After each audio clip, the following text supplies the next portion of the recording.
ਆਪਾਂ ਨੂੰ ਜਿਹੜਾ ਇਹ ਪਤਾ ਹੀ ਆ ਵੀ ਜਿਹੜੇ ਟਰੱਕਾਂ ਦੇ ਪ੍ਰਾਈਸਿਸ ਇੱਕ ਟਾਈਮ ਦੇ ਉੱਤੇ ਕਿੰਨੇ ਜ਼ਿਆਦਾ ਚੜ੍ਹ ਗਏ ਸੀਗੇ। ਖ਼ਾਸ ਕਰਕੇ ਉਦੋਂ ਵੀ ਜਦੋਂ ਜਿਹੜੇ ਯੂਜ਼ਡ ਟਰੱਕ ਸੀਗੇ, ਉਹਨਾਂ ਦੇ ਪ੍ਰਾਈਸ ਵੀ ਜਿਹੜੇ ਬਹੁਤ ਜ਼ਿਆਦਾ ਤਾਂਹ ਨੂੰ ਚਲੇ ਗਏ ਸੀਗੇ ਤੇ ਹੁਣ ਕਹਿੰਦੇ ਵੀ ਉਹ ਪੂਰੀ ਤਰ੍ਹਾਂ ਲੁੜਕ ਗਏ ਆ, ਥੱਲੇ ਨੂੰ ਆ ਗਏ ਉਹ ਵੀ। ਬਿਲਕੁਲ, ਅੱਜ ਜਿਹੜੀਆਂ ਯੂਜ਼ਡ ਟਰੱਕ ਪ੍ਰਾਈਸਿਸ ਹੈਗੀਆਂ ਅਲਟੀਮੇਟਲੀ ਉਹੀ ਚੀਜ਼ ਹੁੰਦੀ ਹੈ ਕਿ ਉਹਨਾਂ ਦੇ ਉੱਤੇ ਜਿਹੜੀਆਂ ਚੀਜ਼ਾਂ ਹੈਗੀਆਂ ਉਹ ਕਿਸੇ ਨਾ ਕਿਸੇ ਟਾਈਮ ਤੇ ਜਾ ਕੇ ਜਿਹੜਾ ਆ ਉਹ ਤੁਹਾਨੂੰ ਜਿਹੜਾ ਆ ਉਹ ਥੱਲੇ ਨੂੰ ਆਉਂਦੀਆਂ ਹੈਗੀਆਂ ਔਰ ਪ੍ਰਾਈਸਿਸ ਕਾਫੀ ਜਿਹੜੀਆਂ ਥੱਲੇ ਆ ਗਈਆਂ ਹੈਗੀਆਂ। ਇਹ ਅੱਜ ਦੀ ਜਿਹੜੀ ਇੱਕ ਕਹਾਣੀ ਹੈਗੀ ਆ ਜਿਹੜੀ ਆਪਾਂ ਗੱਲ ਕਰਦੇ ਹੈਗੇ। ਸੋ ਪ੍ਰਾਈਸਿਸ ਦਾ ਫਰਕ ਤਾਂ ਪੈਂਦਾ ਹੈਗਾ। ਇਸ ਵੇਲੇ ਜਿਹੜੀਆਂ ਨਿਊ ਟਰੱਕ ਪ੍ਰਾਈਸਿਸ ਹੈਗੀਆਂ ਸ਼ਾਇਦ ਉਹਨਾਂ ਤੇ ਇੰਨਾ ਅਸਰ ਨਹੀਂ ਪਿਆ ਹੈਗਾ, ਪਰ ਜਿਹੜੀਆਂ ਯੂਜ਼ ਟਰੱਕ ਪ੍ਰਾਈਸਿਸ ਹੈਗੀਆਂ ਡੈਫੀਨੇਟਲੀ ਕਾਫੀ ਸਲੋ ਡਾਊਨ ਹੋਈਆਂ ਹੈਗੀਆਂ, ਕਾਫੀ ਥੱਲੇ ਆਈਆਂ ਹੈਗੀਆਂ। ਪਰ ਅਜੇ ਵੀ ਜਿਹੜਾ ਕਾਫੀ ਜਿਹੜਾ ਮਾਰਕੀਟ ਹੈਗੀ, ਕਿਉਂਕਿ ਮਾਰਕੀਟ ਇਸ ਤਰ੍ਹਾਂ ਨਹੀਂ ਹੈਗੀ ਕਿ ਜਿੰਨੀਆਂ ਵੀ ਪ੍ਰਾਈਸਿਸ ਥੱਲੇ ਆਈਆਂ ਹੈਗੀਆਂ ਉਹਨੇ ਨਾਲ ਵੀ ਜਿਹੜਾ ਐਕਚੁਅਲੀ ਇਹਨੂੰ ਕੰਟਰੋਲ ਕਰਨਾ ਔਖਾ ਹੈਗਾ, ਇਹਨੂੰ ਮੈਨੇਜ ਕਰਨਾ ਔਖਾ ਹੈਗਾ। ਪਰ ਨਵੇਂ ਟਰੱਕਾਂ ਦੀਆਂ ਪ੍ਰਾਈਸਿਸ ਜਿਹੜੀਆਂ ਅਜੇ ਵੀ ਥੱਲੇ ਨਹੀਂ ਆ ਰਹੀਆਂ ਹੈਗੀਆਂ। ਆਪਾਂ ਨੂੰ ਜਿਹੜਾ ਇਹ ਪਤਾ ਹੀ ਆ ਵੀ ਜਿਹੜੇ ਟਰੱਕਾਂ ਦੇ ਪ੍ਰਾਈਸਿਸ ਇੱਕ ਟਾਈਮ ਦੇ ਉੱਤੇ ਕਿੰਨੇ ਜ਼ਿਆਦਾ ਚੜ੍ਹ ਗਏ ਸੀਗੇ। ਖ਼ਾਸ ਕਰਕੇ ਉਦੋਂ ਵੀ ਜਦੋਂ ਜਿਹੜੇ ਯੂਜ਼ਡ ਟਰੱਕ ਸੀਗੇ, ਉਹਨਾਂ ਦੇ ਪ੍ਰਾਈਸ ਵੀ ਜਿਹੜੇ ਬਹੁਤ ਜ਼ਿਆਦਾ ਤਾਂਹ ਨੂੰ ਚਲੇ ਗਏ ਸੀਗੇ ਤੇ ਹੁਣ ਕਹਿੰਦੇ ਵੀ ਉਹ ਪੂਰੀ ਤਰ੍ਹਾਂ ਲੁੜਕ ਗਏ ਆ, ਥੱਲੇ ਨੂੰ ਆ ਗਏ ਉਹ ਵੀ।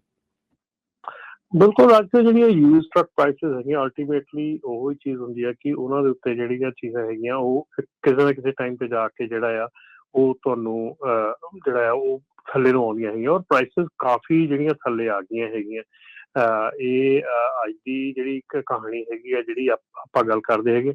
ਸੋ ਪ੍ਰਾਈਸਿਸ ਦਾ ਫਰਕ ਤਾਂ ਪੈਂਦਾ ਹੈਗਾ। ਇਸ ਵੇਲੇ ਜਿਹੜੀਆਂ ਨਿਊ ਟਰੱਕ ਪ੍ਰਾਈਸਿਸ ਹੈਗੀਆਂ ਸ਼ਾਇਦ ਉਹਨਾਂ ਤੇ ਇੰਨਾ ਅਸਰ ਨਹੀਂ ਪਿਆ ਹੈਗਾ, ਪਰ ਜਿਹੜੀਆਂ ਯੂਜ਼ ਟਰੱਕ ਪ੍ਰਾਈਸਿਸ ਹੈਗੀਆਂ ਡੈਫੀਨੇਟਲੀ ਕਾਫੀ ਸਲੋ ਡਾਊਨ ਹੋਈਆਂ ਹੈਗੀਆਂ, ਕਾਫੀ ਥੱਲੇ ਆਈਆਂ ਹੈਗੀਆਂ। ਪਰ ਅਜੇ ਵੀ ਜਿਹੜਾ ਕਾਫੀ ਜਿਹੜਾ ਮਾਰਕੀਟ ਹੈਗੀ, ਕਿਉਂਕਿ ਮਾਰਕੀਟ ਇਸ ਤਰ੍ਹਾਂ ਨਹੀਂ ਹੈਗੀ ਕਿ ਜਿੰਨੀਆਂ ਵੀ ਪ੍ਰਾਈਸਿਸ ਥੱਲੇ ਆਈਆਂ ਹੈਗੀਆਂ ਉਹਨੇ ਨਾਲ ਵੀ ਜਿਹੜਾ ਐਕਚੁਅਲੀ ਇਹਨੂੰ ਕੰਟਰੋਲ ਕਰਨਾ ਔਖਾ ਹੈਗਾ, ਇਹਨੂੰ ਮੈਨੇਜ ਕਰਨਾ ਔਖਾ ਹੈਗਾ। ਪਰ ਨਵੇਂ ਟਰੱਕਾਂ ਦੀਆਂ ਪ੍ਰਾਈਸਿਸ ਜਿਹੜੀਆਂ ਅਜੇ ਵੀ ਥੱਲੇ ਨਹੀਂ ਆ ਰਹੀਆਂ ਹੈਗੀਆਂ। ਆਪਾਂ ਨੂੰ ਜਿਹੜਾ ਇਹ ਪਤਾ ਹੀ ਆ ਵੀ ਜਿਹੜੇ ਟਰੱਕਾਂ ਦੇ ਪ੍ਰਾਈਸਿਸ ਇੱਕ ਟਾਈਮ ਦੇ ਉੱਤੇ ਕਿੰਨੇ ਜ਼ਿਆਦਾ ਚੜ੍ਹ ਗਏ ਸੀਗੇ। ਖ਼ਾਸ ਕਰਕੇ ਉਦੋਂ ਵੀ ਜਦੋਂ ਜਿਹੜੇ ਯੂਜ਼ਡ ਟਰੱਕ ਸੀਗੇ, ਉਹਨਾਂ ਦੇ ਪ੍ਰਾਈਸ ਵੀ ਜਿਹੜੇ ਬਹੁਤ ਜ਼ਿਆਦਾ ਤਾਂਹ ਨੂੰ ਚਲੇ ਗਏ ਸੀਗੇ ਤੇ ਹੁਣ ਕਹਿੰਦੇ ਵੀ ਉਹ ਪੂਰੀ ਤਰ੍ਹਾਂ ਲੁੜਕ ਗਏ ਆ, ਥੱਲੇ ਨੂੰ ਆ ਗਏ ਉਹ ਵੀ। ਬਿਲਕੁਲ, ਅੱਜ ਜਿਹੜੀਆਂ ਯੂਜ਼ ਟਰੱਕ ਪ੍ਰਾਈਸਿਸ ਹੈਗੀਆਂ ਅਲਟੀਮੇਟਲੀ ਉਹੀ ਚੀਜ਼ ਹੁੰਦੀ ਹੈ ਕਿ ਉਹਨਾਂ ਦੇ ਉੱਤੇ ਜਿਹੜੀਆਂ ਚੀਜ਼ਾਂ ਹੈਗੀਆਂ ਉਹ ਕਿਸੇ ਨਾ ਕਿਸੇ ਟਾਈਮ ਤੇ ਜਾ ਕੇ ਜਿਹੜਾ ਆ ਉਹ ਤੁਹਾਨੂੰ ਜਿਹੜਾ ਆ ਉਹ ਥੱਲੇ ਨੂੰ ਆਉਂਦੀਆਂ ਹੈਗੀਆਂ ਔਰ ਪ੍ਰਾਈਸਿਸ ਕਾਫੀ ਜਿਹੜੀਆਂ ਥੱਲੇ ਆ ਗਈਆਂ ਹੈਗੀਆਂ। ਇਹ ਅੱਜ ਦੀ ਜਿਹੜੀ ਇੱਕ ਕਹਾਣੀ ਹੈਗੀ ਆ ਜਿਹੜੀ ਆਪਾਂ ਗੱਲ ਕਰਦੇ ਹੈਗੇ। ਸੋ ਪ੍ਰਾਈਸਿਸ ਦਾ ਫਰਕ ਤਾਂ ਪੈਂਦਾ ਹੈਗਾ। ਇਸ ਵੇਲੇ ਜਿਹੜੀਆਂ ਨਿਊ ਟਰੱਕ ਪ੍ਰਾਈਸਿਸ ਹੈਗੀਆਂ ਸ਼ਾਇਦ ਉਹਨਾਂ ਤੇ ਇੰਨਾ ਅਸਰ ਨਹੀਂ ਪਿਆ ਹੈਗਾ, ਪਰ ਜਿਹੜੀਆਂ ਯੂਜ਼ ਟਰੱਕ ਪ੍ਰਾਈਸਿਸ ਹੈਗੀਆਂ ਡੈਫੀਨੇਟਲੀ ਕਾਫੀ ਸਲੋ ਡਾਊਨ ਹੋਈਆਂ ਹੈਗੀਆਂ, ਕਾਫੀ ਥੱਲੇ ਆਈਆਂ ਹੈਗੀਆਂ।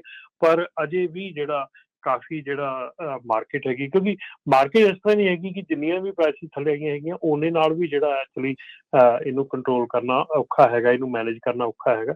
ਪਰ ਨਵੇਂ ਟਰੱਕਾਂ ਦੀਆਂ ਪ੍ਰਾਈਸਿਸ ਜਿਹੜੀਆਂ ਅਜੇ ਵੀ ਥੱਲੇ ਨਹੀਂ ਆ ਰਹੀਆਂ ਹੈਗੀਆਂ। ਆਪਾਂ ਨੂੰ ਜਿਹੜਾ ਇਹ ਪਤਾ ਹੀ ਆ ਵੀ ਜਿਹੜੇ ਟਰੱਕਾਂ ਦੇ ਪ੍ਰਾਈਸਿਸ ਇੱਕ ਟਾਈਮ ਦੇ ਉੱਤੇ ਕਿੰਨੇ ਜ਼ਿਆਦਾ ਚੜ੍ਹ ਗਏ ਸੀਗੇ।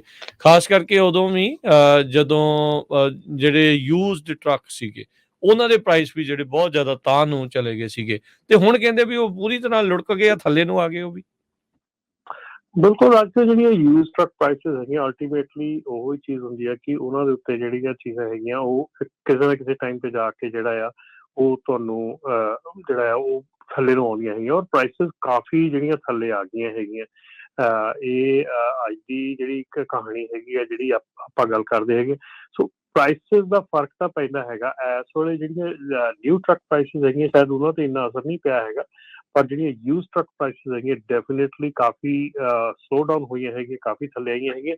ਪਰ ਅਜੇ ਵੀ ਜਿਹੜਾ ਕਾਫੀ ਜਿਹੜਾ ਮਾਰਕੀਟ ਹੈਗੀ, ਕਿਉਂਕਿ ਮਾਰਕੀਟ ਇਸ ਤਰ੍ਹਾਂ ਨਹੀਂ ਹੈਗੀ ਕਿ ਜਿੰਨੀਆਂ ਵੀ ਪ੍ਰਾਈਸਿਸ ਥੱਲੇ ਆਈਆਂ ਹੈਗੀਆਂ ਉਹਨੇ ਨਾਲ ਵੀ ਜਿਹੜਾ ਐਕਚੁਅਲੀ ਇਹਨੂੰ ਕੰਟਰੋਲ ਕਰਨਾ ਔਖਾ ਹੈਗਾ, ਇਹਨੂੰ ਮੈਨੇਜ ਕਰਨਾ ਔਖਾ ਹੈਗਾ।